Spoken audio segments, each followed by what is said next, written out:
Oh wow, a video about Sonic 1. How original. I mean, what's really for me to say about Sonic the Hedgehog 1?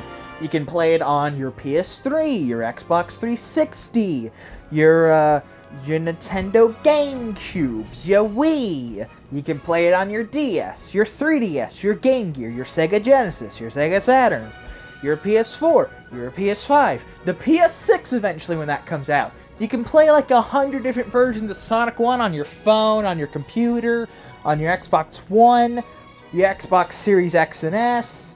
You can even play it on your grandmother's catheter. I don't know, it was a catheter. You can play it on your smart TV. You can play it on your smart car. You can play it on your smart TV. Have I already said smart TV? I think I already said smart TV.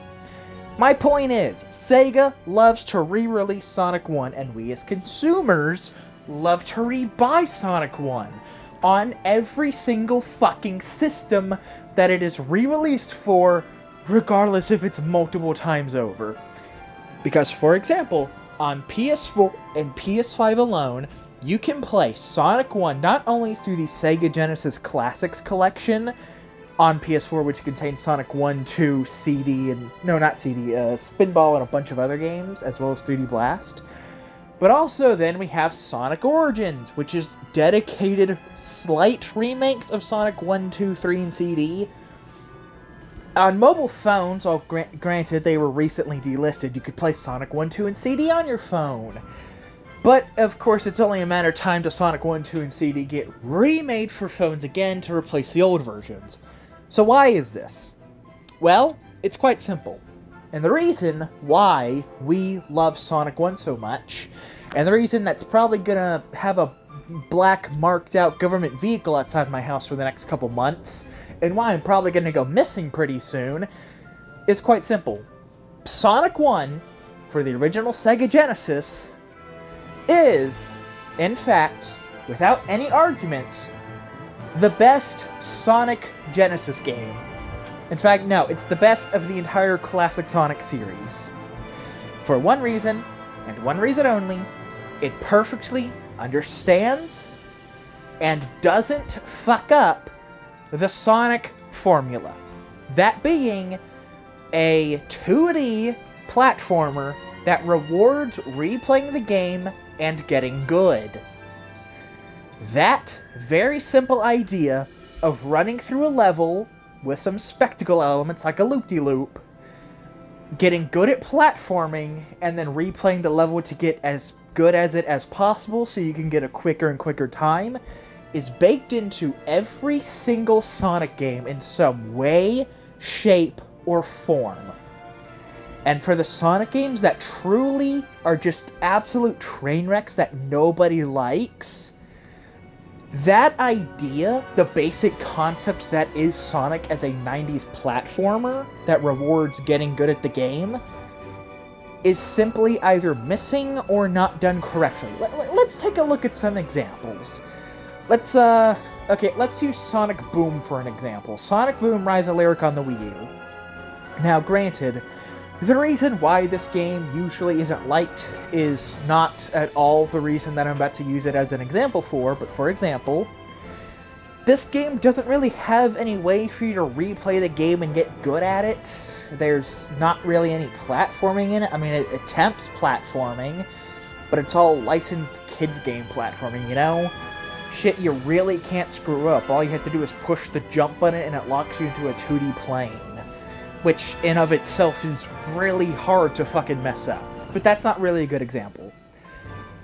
Let's use something... what's a bad Sonic game? Okay, let's use Shadow the Hedgehog and Team Chaotix from Sonic Heroes as my example.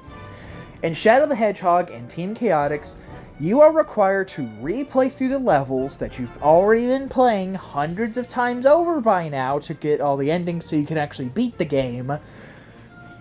You have to replay through every single level while doing some silly, stupid objective. And specifically focusing on Shadow the Hedgehog here, to get the true ending, you already have to beat the game 10 times with the 10 unique endings, and so having to replay through Westopolis for like the 78th time just going straight for the goal, it gets boring. But that in of itself is true Sonic, which, yes, you may grow to loathe Westopolis. When you're just playing through Shadow the Hedgehog to reach the goal in all of the levels, it's not that bad.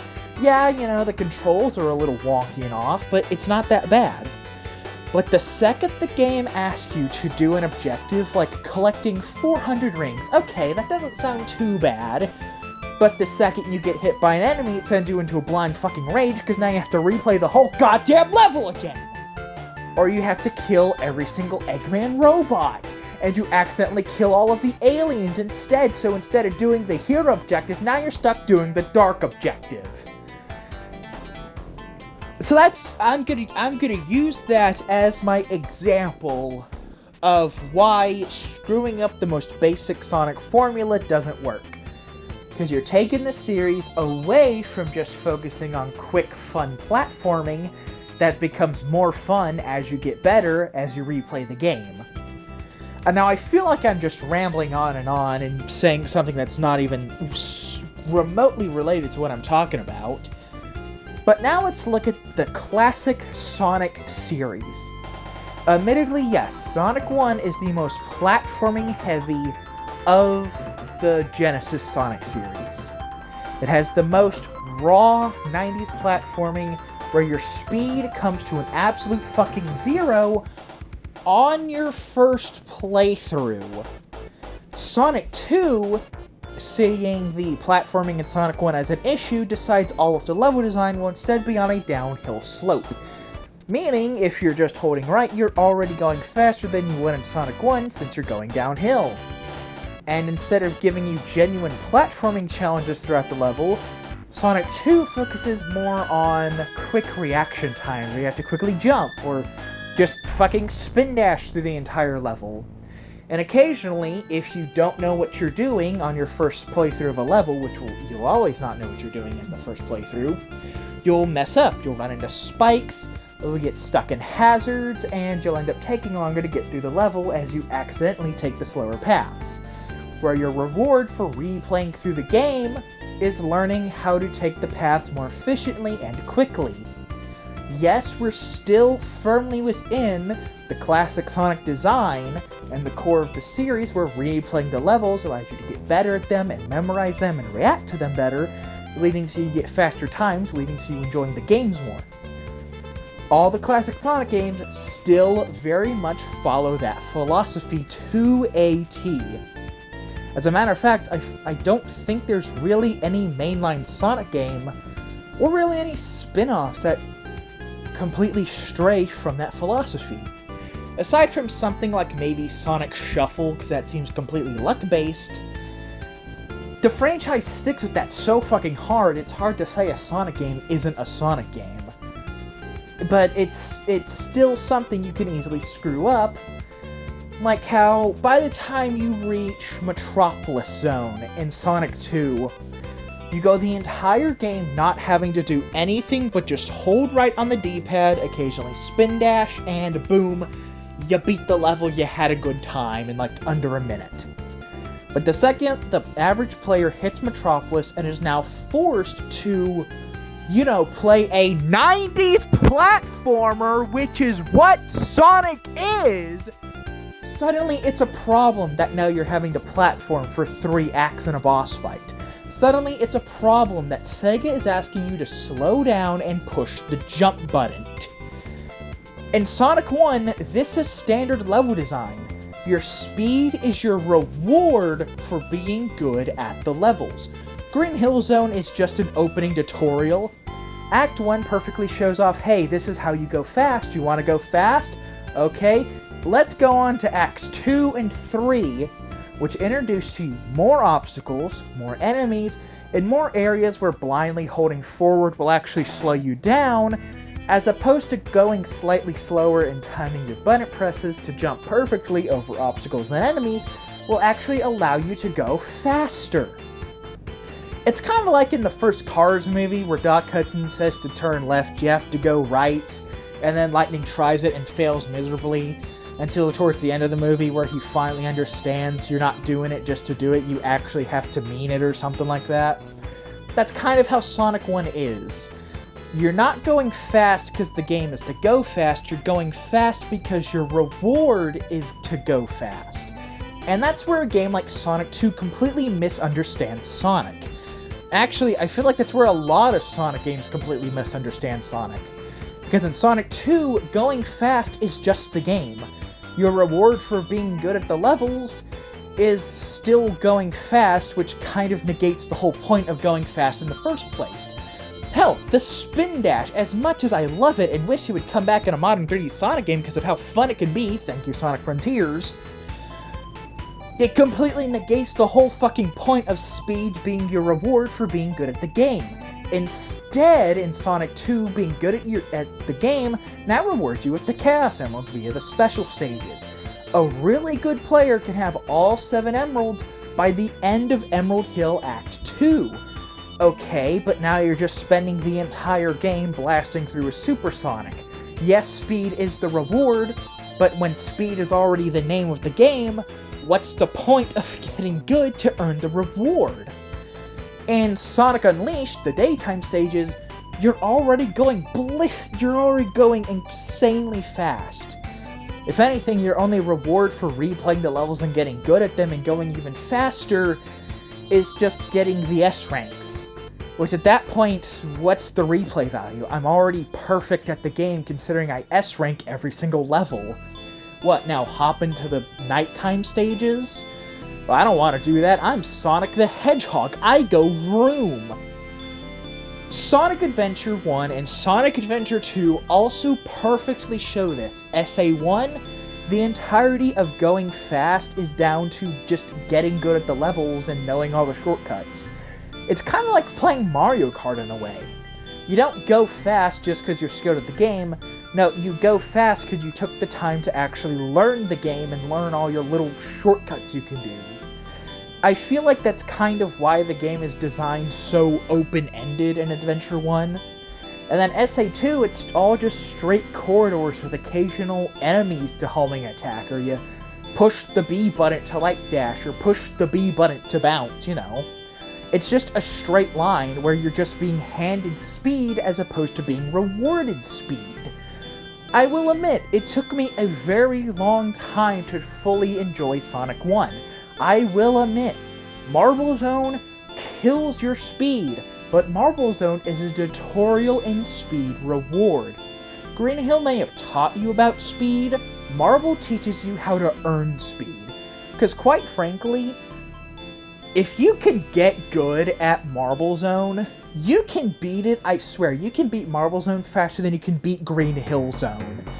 With all the different skips and shortcuts you can find, even just getting good at platforming and timing your movement through the level perfectly in sync with how the world design moves, you can blast through Marble Zone, again, just as quick, if not faster than you can through Green Hill.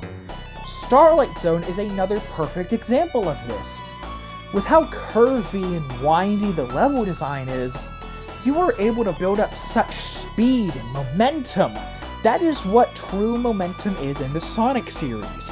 Sonic fans aren't asking for momentum-based gameplay to return because they want, you know, to roll down a hill on a ball and, you know, go faster. No, that's not what we're asking for.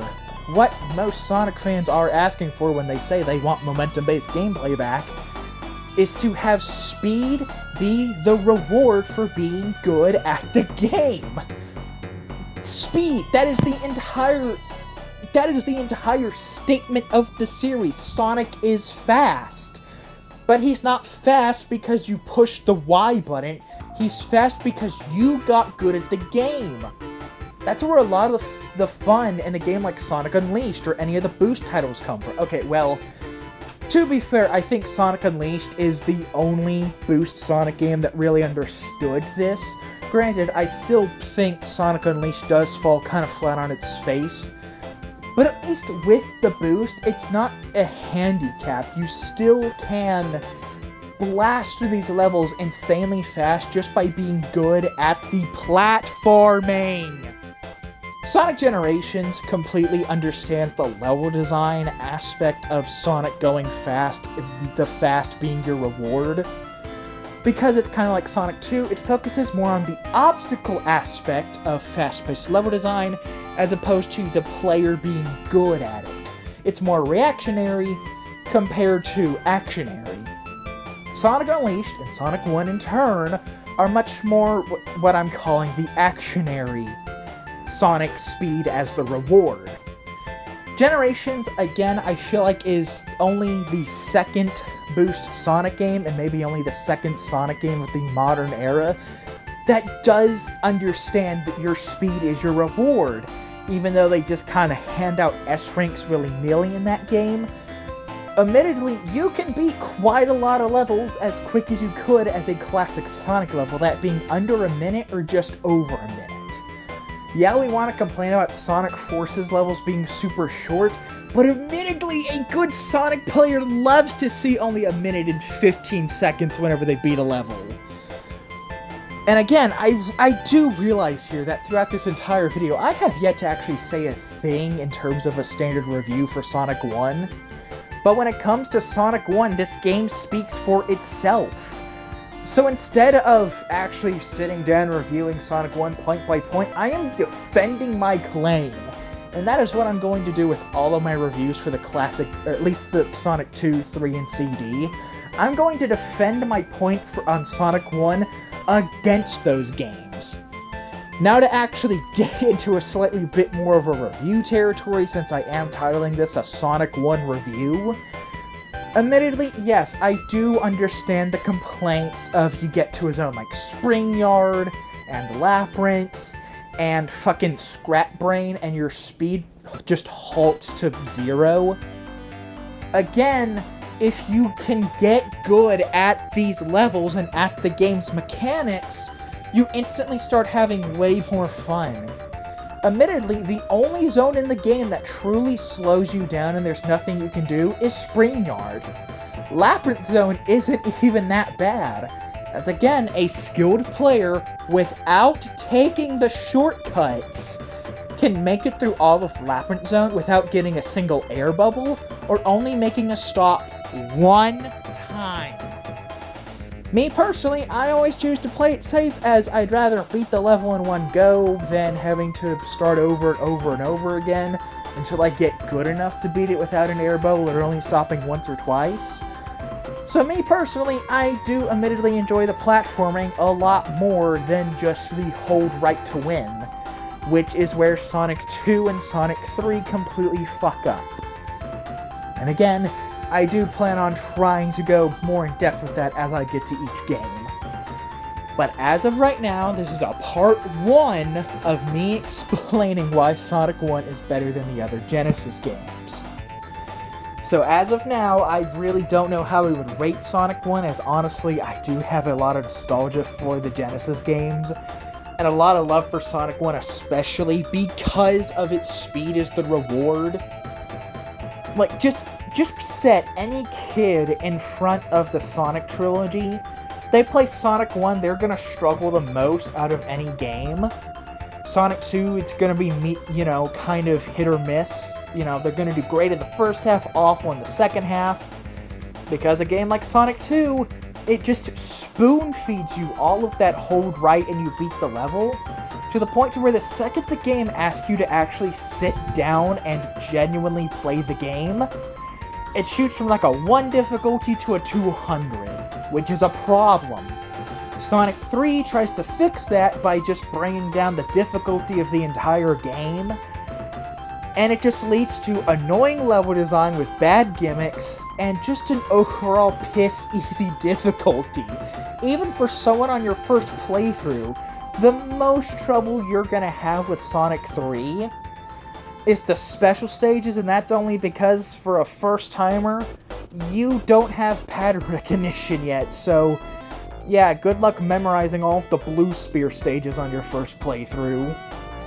And really, even then, unless you were a dumbass like me, whose only option to play Sonic 3 was Sonic Classic Collection on your DSi, You're not going to struggle with Doomsday Zone either. I'm sorry. As long as you understand collect the rings, hit the boss, you're not going to struggle. Unless you're playing on a teeny tiny screen crunched DS where you can't even see the fucking rings or obstacles. Labyrinth Zone, not that bad. Scrap Ring, not that bad. The only level in Sonic, the entirety of Sonic 1, that completely fails and ruins even my argument of speed is your reward is Spring Yard.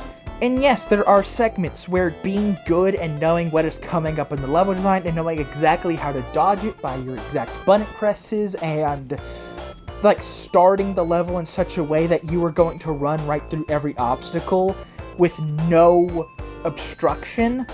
Yes, there are segments where that is awesome, but there's still the moving platforms up and down where you just have to take the elevator.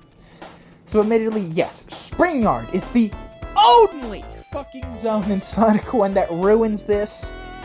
But when it comes to looking at Sonic zones, I can play any level of Sonic 1 and have fun.